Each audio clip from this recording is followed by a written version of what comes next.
बिस्मिल्लाहिर्रहमानिर्रहीम अल्हम्दुलिल्लाह वकफ़ा वस्सलामुन अला इबादिहिल मुस्तफ़ा अम्मा बाद औज़ु बिल्लाहि मिनश शैतानिर रजीम बिस्मिल्लाहिर्रहमानिर्रहीम या बनी आदम क़द अंज़लना अलैकुम लिबासन युवारी सौआतिकुम व रिशा व लिबासुत तक़वा ज़ालिका खैर वक़ाल अल्लाहु तआला कुल लिलमुमिनीन यग़ुद्दू मिन अब्सारिहिम वयहफ़ज़ू फ़ुरूजहुम ज़ालिका अज़का लहुम। हज़रातुल किराम, मुअज़्ज़ज़ सामईन और हमारी माँ और बहनें, आज का मौका बड़ा हसीन और सुनहरा मौका है। हम सारे लोग मदरसे की निस्बत पर या कुरान की निस्बत पर जमा हुए अल्लाह ताला से दुआ करें कि दूर दराज से आए हुए मेहमान और साथ साथ में दूसरे ज़िले से आए हुए हमारे मुअज़्ज़ज़ मेहमान, अल्लाह ताला इनकी आमद को बेइंतहा कबूल फरमाए। अभी मौलाना समीर साहब ने जो चंद मिनट में बात की है वो पूरे प्रोग्राम का खुलासा है। मदारिस की अहमियत, इसको चलाना, इसकी जिम्मेदारियाँ, असातिज़ा की तनख्वाहें, बच्चों के अखराजात, उनके दवा पानी ज़रूरियात, ये सब आप लोगों ही से पूरे होते हैं।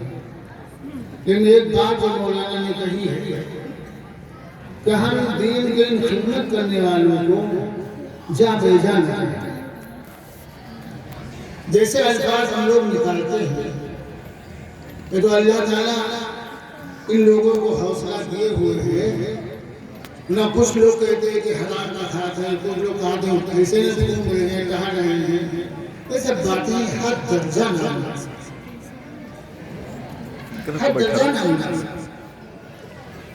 ये इन लोगों की हिम्मत है जो अल्लाह ने इनको अता फरमाई है। वरना अगर आप जैसे लोगों को कोई आदमी दो चार मरतबा बात कह दे तो आप उसके दरवाजे पे निकले। इतना सब कुछ कहने के बावजूद भी फिर भी दरवाजे पे खड़े हैं, न कहें। और बड़ी अहम बात मौलाना ने कही है कि जो शख्स किसी आलिम को बुरा भला कहेगा अल्लाह उसको नस्लों में किसी दीनदार को पैदा करेगा। अब इसी से अंदाजा लगा कि अल्लाह को उलमा से कितना ताक़त, कितना ताक़त, या इन मदरसे वालों की कौन सी खामी आपके सामने आई है। गबन किया हो, चोरी किया हो, है ना, वसूल करके आपसे पैसे यहाँ जमा ना किया हो, तो जिसको तहकीक करना हो आकर तहकीक कर ले, रसीदें रखी हैं, बाकायदा रजिस्टर बना है। तो इस तरह की बातें कह के आप अपनी ताकत को, अपनी कुव्वत को कमजोर न करें।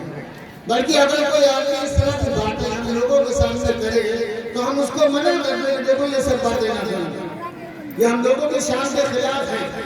1 रुपये, 10 रुपये, 1000 रुपये जो कुछ देते हैं ये इनका एहसान है इन लोगों का, जो हमारे घरों पर आकर के हमारी ज़कात वसूल करके सही तौर पर खर्च करते हैं, वरना यही ज़कात हम खुद खाते हैं। इसलिए इस तरह की बातें न की जाए। हमने कुरान की 2 आयतें पढ़ी हैं और इसी के ताल्लुक से हम चाहते हैं कि कुछ थोड़ी देर बात हो जाए। इसके बाद में बहुत जल्दी मौलाना मुफ्ती इरफान साहब तशरीफ लाने वाले हैं। कुरान की पहली आयत हमने पढ़ी, या बनी आदम खुज़ू ज़ीनतकुम, या बनी आदम क़द अंज़लना अलैकुम लिबासन युवारी सौआतिकुम व रिशा। अल्लाह ने कुरान में अपने बंदों को मुख्तलिफ अंदाज में मुखातब किया है। अल्लाह जब आम इंसानों को, मुसलमान गैर मुस्लिम हर कौम को जब अल्लाह मुखातब करता है कुरान में, तो कहीं या अय्युहन नास, तो कहीं या बनी आदम। लेकिन जब अपने खास बंदों को, ईमान वालों को मुखातब करता है तो अल्लाह फरमाता है या अय्युहल्लज़ीना आमनू, ऐ ईमान वालों। तो यहाँ पर पहली आयत में अल्लाह ने, पहली आयत हमने पढ़ी, इसमें अल्लाह ने आम इंसानों को मुखातब किया, ऐ बनी आदम, ऐ आदम के औलाद। आदम के औलाद मुसलमान भी और आदम के औलाद दुनिया के तमाम गैर मुस्लिम भी, सब आदम के औलाद हैं। और आगे अल्लाह ताला जो बयान कर रहा है ये चीज सिर्फ मुसलमानों के लिए नहीं है, दुनिया में पैदा होने वाले हर इंसान के लिए। कौन सी चीज है? अल्लाह ने फरमाया या बनी आदम, ऐ आदम के औलाद, कद अंज़लना अलैकुम लिबासन, हमने तुमको लिबास अता किया है, युवारी सौआतिकुम, और फिर क्यों लिबास दिया है इसकी अल्लाह ने वजह भी बतला दी ताकि तुम्हारे जिस्म को छुपाए, तुम्हारे जिस्म को छुपाए। पता चला कि लिबास उसी को कहा जाएगा जो हमारे जिस्म को छुपाए। अब मर्दों का और औरतों का सत्र अलग अलग है। मर्दों का सत्र ये है कि कम से कम नाक से लेकर घुटने के नीचे तक का इतना हिस्सा हर हाल में बंद होना चाहिए। चाहे खेत में खेत गोबरत हो, चाहे मिलावट हो, चाहे दुनिया को कोई काम कर रहे हो, इतना हिस्सा यहाँ से लेकर यहाँ तक बंद होना चाहिए। ये जो हम लोगों का मिजाज है, इंडियन गेट पहन ले, नमक आने आ रहे हैं दुकान का, इंडियन गेट पहन ले, बिस्कुट आने जा रहे हैं, इंडियन गेट पहन के बाहर बंदे के ऊपर नहा रहे हैं, इंडियन गेट पहन के अंदर बंदे के ऊपर, ये तमाम चीजें शरीयत के मिजाज के बिल्कुल खिलाफ है। इतने हिस्से पर किसी गैर की निगाह न पड़े। इंडियन ऑयल पहनो लेकिन ऊपर से लुंगी बांधो, ऊपर से पैजामा पहनो। दूसरा सत्र है औरतों का। औरतों का सत्र ये है कि जब घर के अंदर हो तो सिर्फ इतना चेहरा और इतने हाथ और वजू में जहाँ तक पैर धोले जाते हैं इतना पैर, बस इतना हिस्सा खुला होना चाहिए। और जब बाहर निकले तो पूरी तरह नकाब ओढ़कर निकले। नकाब 22वें पारे में हुजूर सल्लल्लाहु अलैहि वसल्लम को मुखातब करके उम्मत की औरतों को पैगाम दिया है, या अय्युहन नबी कुल लिअज़वाजिका व बनातिका व निसाइल मुमिनीन युदनीना अलैहिन्ना मिन जलाबिबिहिन्ना। क्या है पैगंबर सल्लल्लाहु अलैहि वसल्लम, आप अपनी बीवियों से कह दीजिए और अपनी बेटियों से कह दीजिए और हर ईमान वाले मर्द की बीवी और बेटी से कह दीजिए कि जब घर से बाहर निकले तो नकाब ओढ़कर निकले। मकसद क्या है लिबास का? बदन छुप जाए। मकसद क्या है नकाब का? चेहरा नजर न आए। लेकिन अगर इसके खिलाफ कुछ हो रहा हो कि लिबास ऐसा पहना जाए कि बदन छुपने के बजाय और जाहिर हो जाए, नकाब ऐसी पहनी जाए, इनाम मत्थे पर इल्लल्लाह सुभानअल्लाह वल्लाहु अकबर और माशाअल्लाह व इन्ना लिल्लाह, पता नहीं क्या क्या लिखा हुआ है। कोई नकाब ईरान से निकल रहा, कोई तुर्कान से, तो कोई अफगानिस्तान से, कोई तुर्किस्तान से, तो कोई कहाँ से, कोई सऊदीया से, दुनिया भर के नकाबे। हम अपनी बहनों से बात करते हैं तो दुनिया के किसी मुल्क की नकाब का मदा करते हुए हो, लेकिन जो मकसद नकाब का है वो पूरा होना चाहिए, वो पूरा होना चाहिए। देखो नकाब एक हम लोगों के जमाने में बचपन में नकाब हमारी अम्मा पहनती थी और आज एक नकाब हमारी बहनें पहन रहे हैं। एक नकाब है वो नीचे जमीन में लोटे रखा, जैसे पहले लोग बर्तन पहन रहे हैं जमीन में लोटे चल रहे हैं, तो झाड़ू देने वाले का बहुत आराम रहा है, इसलिए सब कुछ बेलबाटे में बटोर ली जा रहा है। तो वैसे आज हमारी बहनें नकाब हो रही है।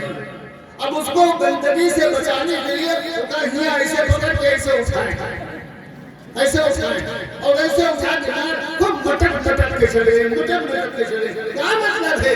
तुम मुसलमान औरत हो, तुम ईमान वाली हो, तुम अल्लाह वाली हो, तुम नबी वाली हो, तुम कुरान सुन्नत वाली हो, तुमको दुनिया की भेदों से कोई मुकाबला नहीं है।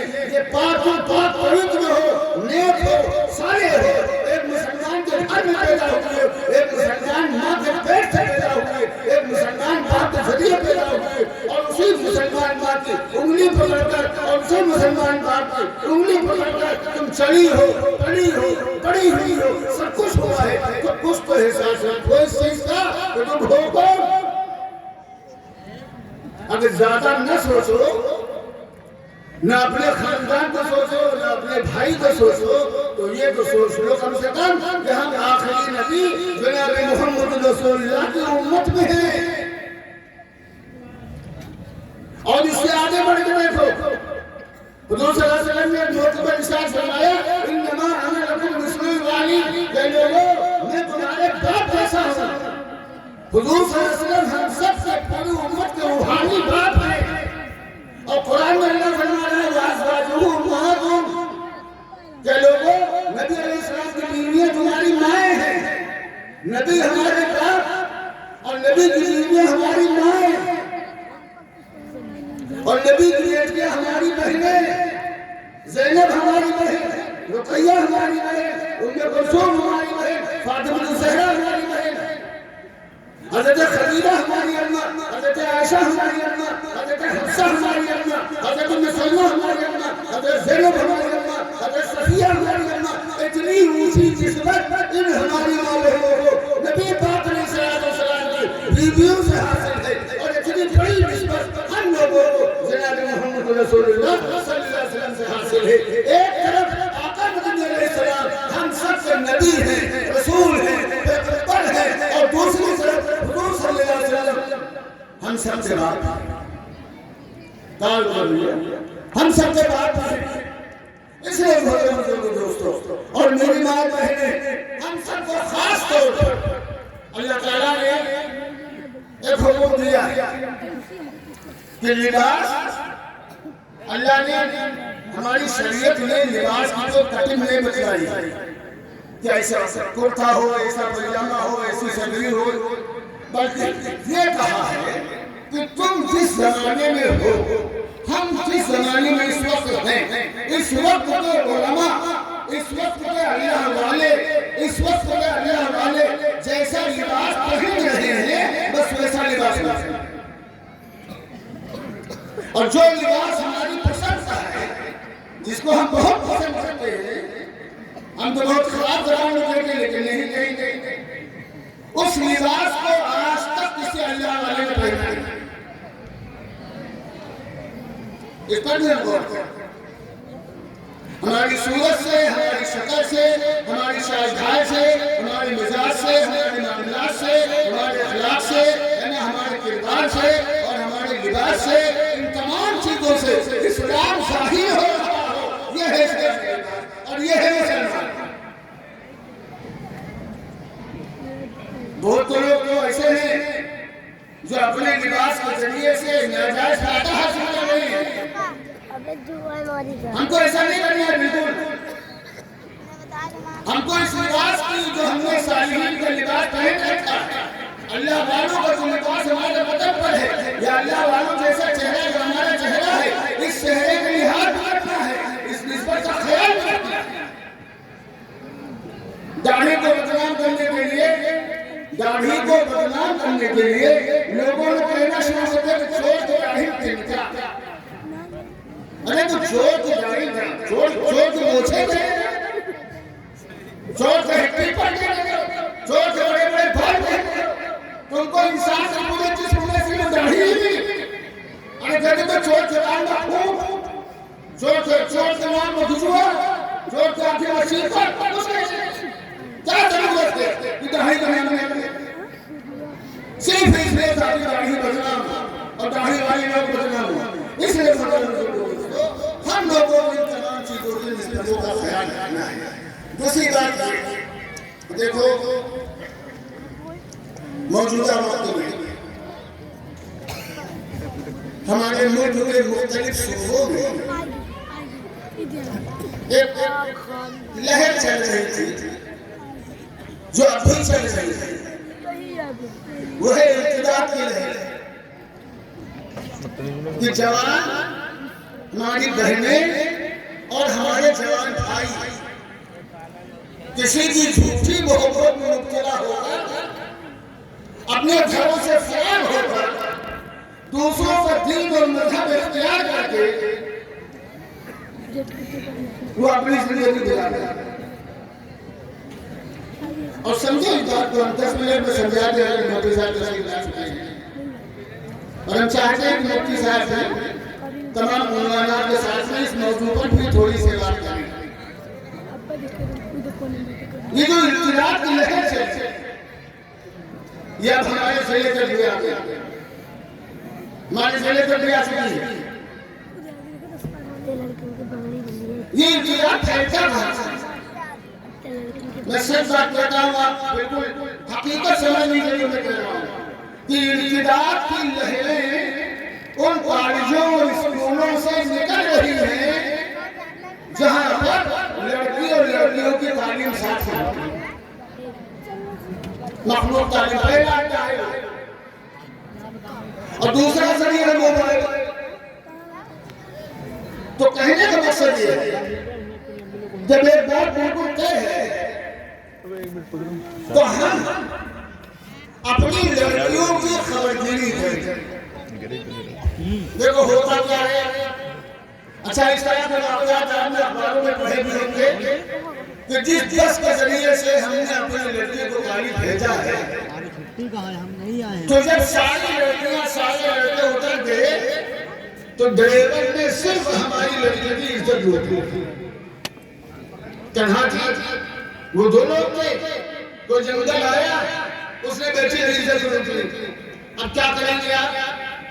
शोर मचाओगे, थाने पर रिपोर्ट करोगे, पुलिस वाले आएंगे, जोर से जवाब से उसको गिरफ्तार कर लेंगे, है ना, उसको जेल भेज दिया जाएगा, 10 साल 5 साल की सजा मिल जाएगी, लेकिन आपकी इज्जत पर दाग लगा के नहीं, आपका दामन दागदार हुआ कि नहीं, आपकी आंख उतर गई कि नहीं उतर गई, आपका सर झुक गया कि नहीं झुक गया। जब कभी कोई बात आएगी, अगर वो लड़की जिंदा है और उसके रिश्ता लेकर कोई भी आएगा और आपसे पूछेगा, अरे भैया फलाने की लड़की के रिश्ते ले, अरे तुम कहाँ जा रहे हो, वो कहीं साथ में ऐसा ऐसा खड़ा है, कोई रिश्तेदार वही सभा पर चले जाए। सोचो जरा, जिन बेटियों की इज्जत अल्लाह ने माँ बाप के सिपुर्द की और हमने उनको डॉक्टर और प्रोफेसर और लेक्चरर क्या क्या कराने के चक्कर में हमने उनको छोड़ दिया, गैरों के सहारे छोड़ दिया, तो उसका इंसान क्या निकलेगा? ये तो निकलेगा। दूसरी बात ये कि घरों में पर्दा बहुत कम है, घरों में पर्दा है, घर के बाहर पर्दा नहीं है। घर से जब आपकी बेटी निकलती है तो नकाब पहन के निकलती है, लेकिन गाना बन के जाने के लिए जब टेम्पो में और बस में बैठती है तो नकाब उतार कर बैग में रख लेती है, फिर ऐसे ही पूरे शहर में घूमा करती है ऐसे ही, और फिर वहां पर बाकी है वो नकाब पहन कर खिलाती है। आप देख करके खुश हो जाते हैं कि हमारी बेटियां नकाब मार रही है, नकाब वापस है। आपको क्या मालूम है कि नकाब कहाँ होती है, फिर कहाँ चाहिए? इसलिए हमारी दंडना गुजारिश है कि अगर आप अपनी बेटियों को आला तालीम दिलवाना चाहते हैं तो पहले अपने पैरों में इतनी ताकत पैदा करो कि हम अपनी बेटियों को खुद भेजेंगे और खुद लेने जाएंगे। अगर अपनी ताकत हो तो गाँव के बाहर भेजो, वरना गाँव ही में जितनी तालीम है बस इसी को गनीमत समझो। और दूसरी चीज ये देखना है कि जिस कॉलेज में हमने अपने बेटे को दाखिल कराया है, बहुत से कॉलेज ऐसे हैं जो मुसलमानों के हैं, उनके मैनेजर मुसलमान, उनके कमेटी मुसलमान, लेकिन वहाँ पर मखलूक स्टाफ है, लड़के भी हैं लड़कियाँ भी हैं पढ़ाने के लिए। अगर 14 कॉलेज है सिर्फ लड़कियाँ जाती हैं, लेकिन उनको तालीम देने के लिए लड़कियाँ भी हैं लड़के भी हैं। तो पता चला दुनिया बुराई वहाँ से हावी मौजूद है। कितने मरतबा आपने देखा होगा, सुना होगा कि पढ़ाने वाले टीचर के पढ़ने वाले लड़कों से ताल्लुक हो गए और पढ़ाने वाले लड़की से वहाँ टीचर के स्टाफ में किसी से 10:30 बजे वो भाग गए। क्या आप सुनते नहीं हैं? क्या आप देखते नहीं, जानते नहीं हैं? सब कुछ जानने के बावजूद भी अगर हम ऐसा करें तो इसको आप क्या कहेंगे? इसलिए हमारी दरख्वास्त है कि अल्लाह ने हम लोगों को पैसा कम नहीं दिया है, पैसा कम नहीं दिया है। यहीं पर इतने लोग बैठे हैं, किसी के पास 50 बीघा, किसी के पास 100 बीघा जमीन होगी और बार बार कहते होंगे हमें 20-25 बीघे के लोग सब्सिडी को बचाओ, हम ले लेगा। जमीन पर जमीन खरीद रहे हो, किस काम आएगी तुम्हारी? वे दुनिया से जाओगे तो 50-100 बीघा जमीन तुम्हारे साथ जाएगी। अगर इस जमीन को खरीदने के बजाय हम और वो जमीन इसलिए से खरीदें कि हम केवल लड़कियों को कॉलेज खोलेंगे जिसमें पढ़ने वाली लड़कियां होंगी और पढ़ाने वाले लड़कियां होंगी, पढ़ाने वाली लड़कियां होंगी, और पूरा स्टाफ, चाहे चपरासी हो, चाहे मार्डर हो, चाहे दीवान, कोई भी हो, पूरा स्टाफ लड़कियों का होगा और पूरा गेट बंद रहेगा। किसी भी मर्द को अंदर जाने की इजाजत नहीं होगी। ऐसा स्कूल हमको खोलना चाहिए इन तमाम रकमों से जो इधर उधर बाजार में हम लगा रहे हैं।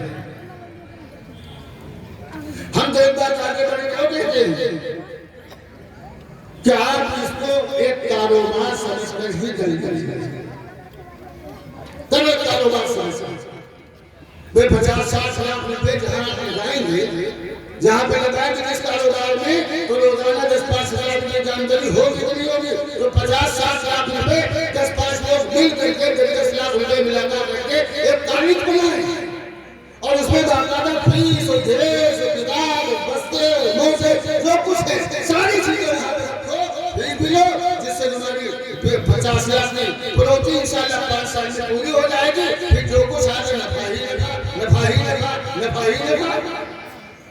अंदर कारोबार समझ ही करेंगे। लेकिन अगर अपनी बेटियों को मुर्तद होने से बचाना है और अपने बेटों को मुर्तद होने से बचाना है तो हमको मखलूत तालीम निजाम तालीम को छोड़ना है। हमको वहां नहीं भेजना अपने बच्चों को, अपने बेटियों को। बस गांव में प्राइमरी स्कूल हो गए हैं, चलो 7 से चले गए, 7 से चले 8वां तक के 10वें तक के यही हो जाता है। बस इतना पढ़ाए, बाकी घर घरेलू के काम समझाए, रोजा नमाज समझाए, कुरान की तालीम के मसाइल को बताएं। इंशाअल्लाह वो आलिमा नहीं होगी, वो MBBS नहीं होगी, लेकिन अल्लाह ताला इस कुरान की बरकत से हमारी बहनों और हमारी बेटियों को वो इल्म अता फरमाएंगे जो हर मौके पर उनकी जरूरत है।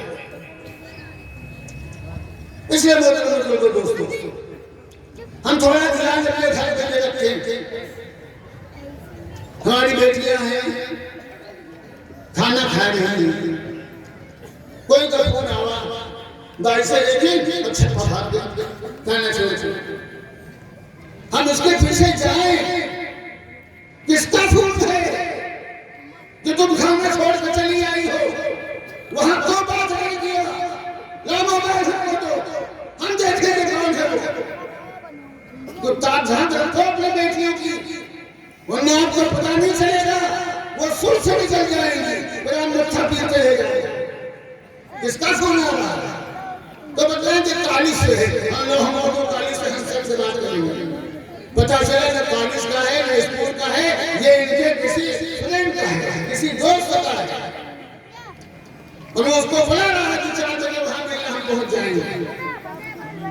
बेवक्त अगर तुम्हारी बहन हमारी बेटी बेवक्त या स्कूल का टाइम 9 बजे से है, 8 बजे घर से निकल जाए तो आपको कहा जा रही है स्कूल जाने में रस्ते में एक सहेली है, वो कहती है दावत है, कुछ नहीं बैठो, 9:15 बजे से 1 मिनट पहले घर से कदम नहीं निकालना, बैठो। वो चाहे जितना मुंह बनावे, चाहे जितना रोए, चाहे जितना चिल्लाए, हम पढ़े बजेगा, बस सब फेंकते तो फेंकते रहो, वक्त से 1 मिनट पहले नहीं। और अगर 1 बजे छुट्टी होती है तो क्यों देर होती है? कहाँ रह गए? अगर हम चाहते हैं हमारी बहनें एक मुसलमान बहन रहे, देखो दीगर शोबों में, इसी मुल्क के दीगर शोबों में हमारी बहनें मुकदमा लड़ रही है नकाब के लिए, हिजाब के लिए। क्या हम नंगे से तारीफ नहीं आएंगे? बयान में नहीं बैठने देंगे, बाहर में बैठने देना, कोई मसला नहीं, सब कुछ कुर्बान दे। और आज हमारी ये बहनें हैं कि घर से ऐसे कपड़े पहन के निकलती है जिसमें बजट को हिस्सा छुपा हुआ ही नहीं। जालीदार जंपर के स्टेज पहले जालीदार हो रहा है, अब माशाल्लाह इनको जंपर मेरे लंबा हो गया है, अब वो नाम तक के आ गया। जंपर मेरे पूरा गला बंद हो गया है, तो नीचे खसकते आ रहा। हर ईद में एक आदमी से नीचे खसक जाते, जिसे खेत वाले जब खेत गोरा थे तो ना हुआ मेड़ जो होते वो का एक बेटा काटे चला जाते, रास्ता है बिल्कुल मेड़ करती। जब ये गई है तो कुछ आगे का कुछ पीछे का, तो नीचे हो जाते। शादी ब्याह में जाएंगे वो लगता है ऐसी हुस्न के मुकाबले में शरीक होने के लिए जा रहे हैं।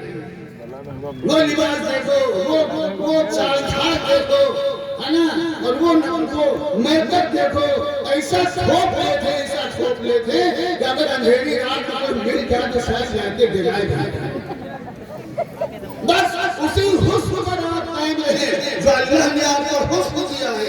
इस अल्लाह के दिए हुए हुस्न को ज्यादा बर्बाद न करो, इसे बाकी रखो। यही तुम्हारा सबसे बड़ा हुस्न है और सबसे बड़ा बरकत तो हमारी इस्लामी तालीमात है जो हमारे चेहरे विषय से जाहिर हो। इसलिए मोहतरम दोस्तों, हम सारे लोग ये फिक्र लेकर जाए कि हम अपने घर की निगरानी करेंगे, अपने घर की निगरानी करेंगे। हाँ, और अगर ऐसे कोई लोग बताए तो हम अपनी बेटी को खुद भेजेंगे और खुद लेने जाएंगे, अकेले तनहा नहीं भेजेंगे, न बस से न पैसे से। उसका इंतजाम खुद हम करेंगे, खुद इंतजाम करें। चंद लोग मिल करके ऐसा मसला नहीं कि कोई हल नहीं हो पाएगा। जब हम कोशिश करेंगे तो अल्लाह ताला इसका असबाब पैदा करेगा। हम आगे बढ़ेंगे, लोग पीछे आएंगे, आप आगे बढ़ेंगे, लोग पीछे आएंगे। दुआ करें अल्लाह ताला हम सब लोगों को कहने सुनने वाला अमल की तौफीक आसान फरमाए। व आखिर दावाना अनिल हम्दुलिल्लाह रब्बिल आलमीन।